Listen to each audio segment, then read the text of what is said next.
बिस्मिल्लाहिर्रहमानिर्रहीम। अस्सलाम वालेकुम स्टूडेंट। जैसा कि आपको पता है प्रीवियस लेक्चर के अंदर हमने डिस्कस किया था what is the counting. Counting की डेफिनेशन का लिखा, उसको रीड आउट किया। आज हम उस काउंटिंग की डेफिनेशन को ब्रीफली एक्सप्लेन करेंगे और उसका एनालिसिस करेंगे। फर्स्ट ऑफ ऑल हम बात करते हैं arts. Counting is the art. Real में काउंटिंग इज़ द आर्ट। क्यों ना कि डिफरेंट मेथड, टेक्निक्स, स्ट्रेटजीज इस पे अप्लाई होती हैं इस काम को सर अंजाम देने के लिए। अदरवाइज हम इसके बगैर काउंटिंग को नहीं कर सकते।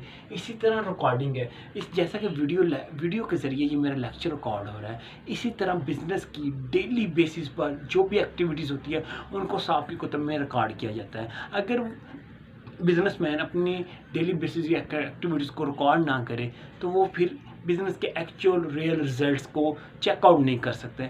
इसीलिए उसको ज़रूरी है कि अपनी डेली बेसिस की जितनी एक्टिविटीज़ होती हैं उनको रिकॉर्ड करे। मिसाल के तौर पे अगर मेरा एक जनरल स्टोर है, मैं उस जनरल स्टोर को रन कर रहा हूँ, उस जनरल स्टोर को रन करने के लिए मुझे मर्चेंडाइजिंग चाहिए। मैं अपने कस्टमर को सेल आउट करने के लिए वो मैं मर्चेंडाइजिंग डिफरेंट पार्टी से डिफरेंट टाइम्स के अंदर परचेज़ करता हूँ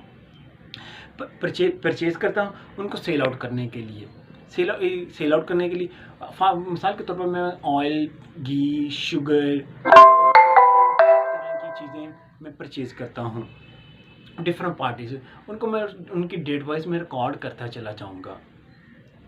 इसी तरह और अगर वो जो जनरल स्टोर जिस पर हम काम कर रहे हैं, अगर वो उसकी जो प्लेस है वो अगर रेंट की है तो उसका जो हम रेंट देते हैं उसको रेंट को रिकॉर्ड करेंगे। इलेक्ट्रिसिटी का बिल को हम पे करेंगे।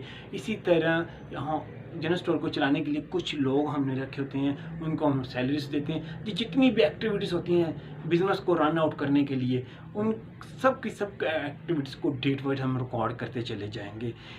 जो रिकॉर्डिंग होती है जो डबल एंट्री कंसेप्ट के तहत होती है। इसका जो एक फैक्ट होता है एंट्री का बैलेंस शीट के अंदर आता है, एक फैक्ट रहता है इनकम स्टेटमेंट के अंदर आता है।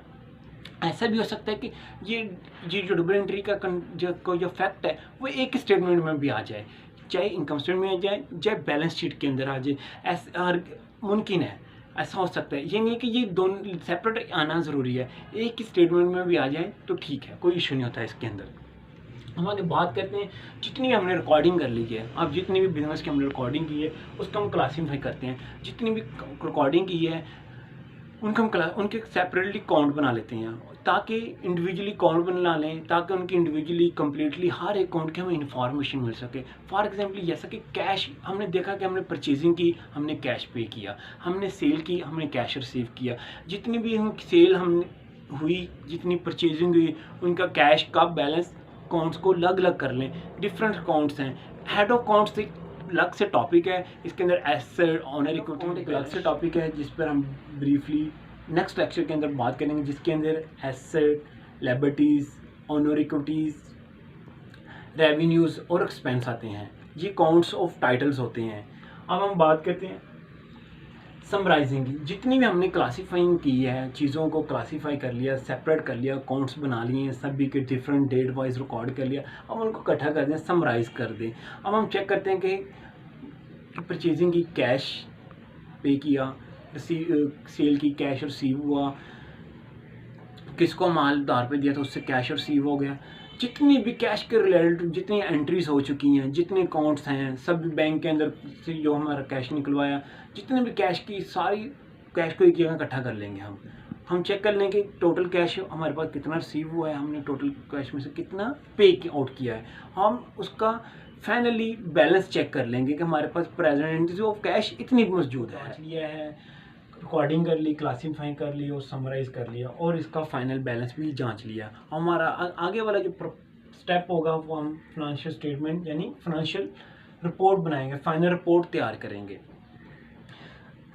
फाइनल रिपोर्ट हम अगर देखते हैं कि 2019 के अंदर हमारे बिज़नेस की परफॉर्मेंस क्या थी, हम चेक करना चाहते हैं कि आज 2020 के अंदर हमारे बिज़नेस की परफॉर्मेंस क्या है।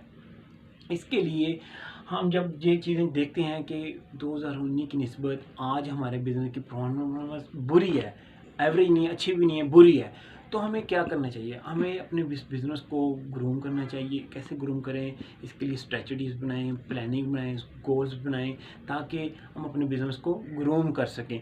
ये चीज़ें, ये हमें सब सारी इन्फॉर्मेशन कैसे पता चलेगी, जब हमने रिकॉर्डिंग की होगी, क्लासीफाइंग की होगी, समराइजिंग की होगी।